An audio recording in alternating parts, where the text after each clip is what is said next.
Hey guys, welcome back to our channel WebToTech.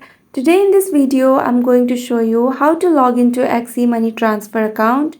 In order to log into your XE Money Transfer account, first of all, you need to have XE Money Transfer application installed on your phone.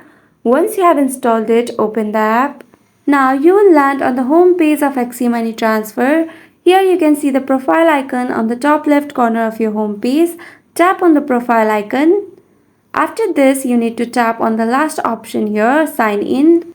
Now, in order to log in, you need to enter your email and password here. I already have my email in the text box here, so let's enter the password. Make sure you enter your password correctly. And if you don't remember your password, you can tap on forgot your password option and then follow the instructions to reset the password. Once you are done, tap on sign in. And that's it, you will be logged into your XE Money Transfer account. So this is how you can log into XE Money Transfer account. I hope this video was helpful. Make sure to like, share and subscribe to our channel for more such videos, and thank you for watching.